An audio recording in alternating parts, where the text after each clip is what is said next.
Hola, ¿qué tal, alumnos del curso de Química de Ingeniería Industrial en modalidad virtual? Mi nombre es Alma Lilia Rosales Campa y soy la maestra del curso.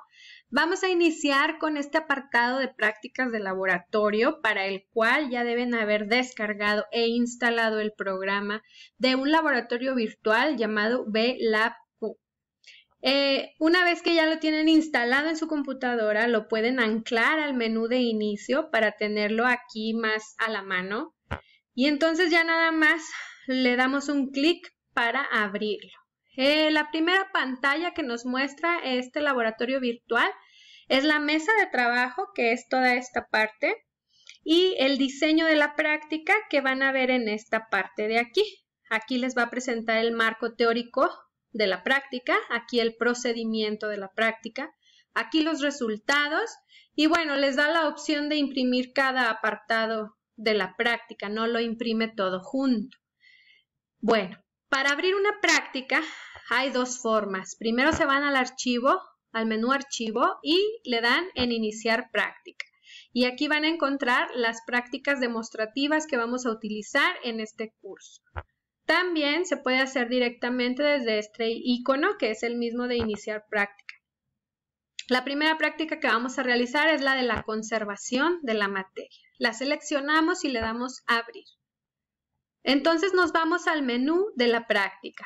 Como les decía, lo primero que tienen es el marco teórico. Todo lo que está aquí lo pueden utilizar en su reporte de práctica en la parte de introducción. Claro que haciendo un resumen, porque se les pide máximo una hoja de lo que es introducción. Aquí nos habla de lo que es la ley de la conservación de la materia. En pocas palabras, esta ley nos dice que durante una reacción química no se produce cambio apreciable en la cantidad de materia. Es decir, que si empezamos con una cantidad de materia y hacemos una reacción química, tenemos que recuperar la misma cantidad que teníamos o con la que contamos. No podemos generar materia ni disminuir la materia, pero sí se puede perder en el trayecto, en cada operación.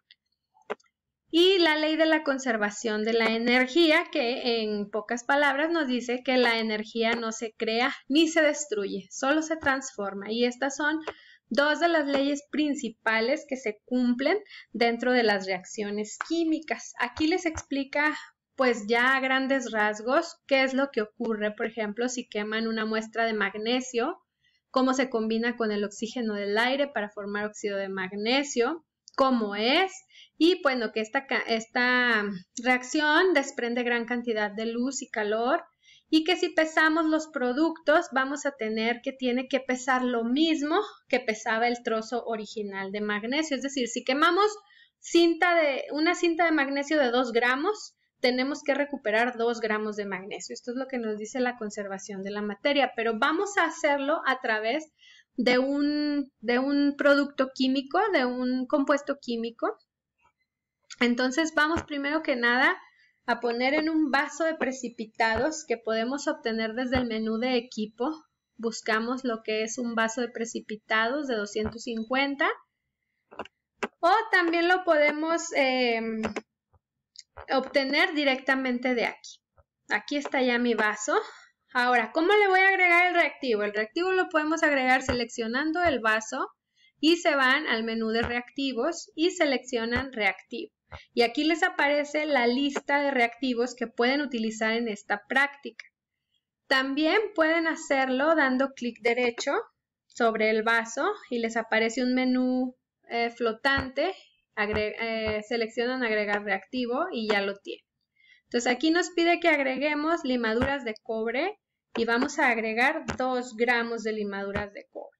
Aquí si se fijan aparece simulado los 2 gramos de sulfato de cobre, de limaduras de cobre que yo utilicé. Al final de esta práctica tenemos que recuperar esos mismos 2 gramos de cobre, siguiendo el principio de la conservación de la materia y la energía.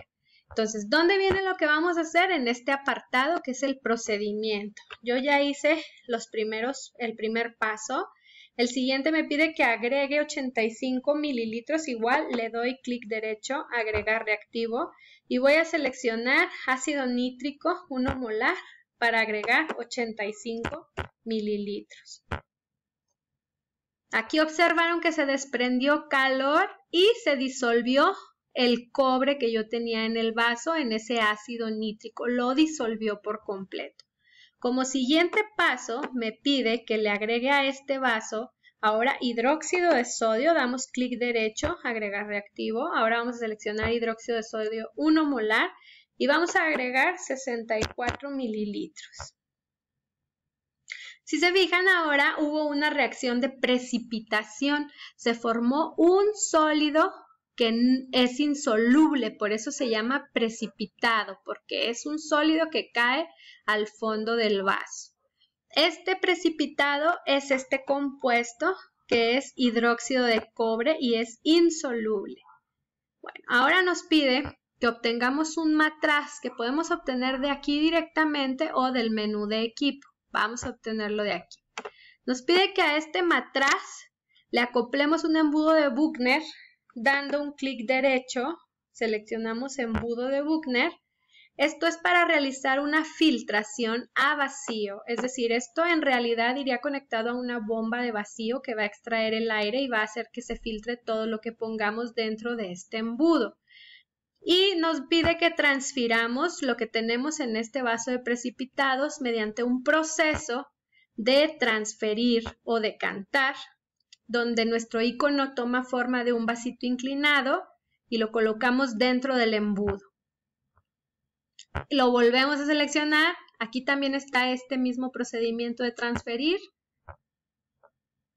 Se vuelve a generar el vaso, lo vuelvo a transferir porque me dice que repita el procedimiento hasta que se termine todo lo que tenga en el vaso. Ahora me pide que agarre un vaso nuevo, pues como es una simulación no hay problema, podemos agarrar tantos vasos como necesitemos, es una de las ventajas de la simulación. Y ahora lo que vamos a transferir es lo que hay aquí en este embudo. Igual seleccionamos transferir y lo pasamos a este. Si se fijan ya no hay líquido, hay puro sólido que es el hidróxido de cobre, es este mismo insoluble. Entonces ya hicimos todo esto, ahora ¿qué es lo que nos pide? Nos pide que agreguemos a este vaso de precipitados que contiene a este sólido 45 mililitros, pero ahora de ácido sulfúrico. ¿Qué es lo que va a pasar con este ácido sulfúrico? Pues ahora este ácido sulfúrico va a diluir este hidróxido de cobre, entonces nos dice que le agreguemos 45 mililitros. Aquí está, ya se disolvió en el ácido. Y volvemos a obtener aquí sulfato de cobre. Ya no es hidróxido de cobre, ahora es sulfato de cobre que está disuelto en una solución ácida. Le vamos a agregar 2.5 gramos de limaduras de zinc. Damos clic derecho, agregamos reactivo, limaduras de zinc, 2.5 gramos. Y lo que ocurre aquí se los explica. Dice, aquí en este paso ocurre una reacción de sustitución, es decir, el zinc sustituye al cobre en el sulfato de cobre y entonces se libera el cobre sólido, es decir, aquí volvimos a obtener el mismo cobre que teníamos al principio. Lo que hicimos fue hacerle varios procesos de disolverlo, precipitarlo y volverlo a formar. Entonces, ahora lo que tenemos que probar es que el cobre que se formó en este paso de esta reacción de sustitución, que el zinc sustituyó al cobre en este compuesto, sulfato de cobre, el zinc quita al cobre y entonces por eso se forma aquí de nuevo el cobre. Entonces, ahora vamos a poner un matraz nuevo. Le vamos a acoplar un embudo de Büchner y vamos a transferir todo este contenido que son los mismos pasos que ya utilizamos. Ahí está ya todo transferido. Finalmente sacamos un nuevo vaso de precipitados, ponemos una balanza, ¿Por qué? Porque vamos a pesar lo que se generó de cobre. Ese vaso pesa 75 gramos. Si le damos un clic derecho sobre la balanza, vamos a tarar. Tarar quiere decir que volvemos a poner en cero la balanza para detectar únicamente el peso del compuesto que nos forma. Ahora vamos a transferir el cobre que está en este embudo a este vaso. Y si se fijan, volvimos a recuperar los 2 gramos de cobre que teníamos al principio. Por lo tanto, no se viola en ningún momento el concepto de la conservación de la materia. A pesar de que le hayamos hecho todo el procedimiento de reacciones al cobre, finalmente volvemos a obtener lo mismo que teníamos en un principio. Entonces, aquí en los resultados nos pide que anotemos el peso inicial de la muestra, que fueron 2 gramos, y el peso final, que también fueron de 2 gramos.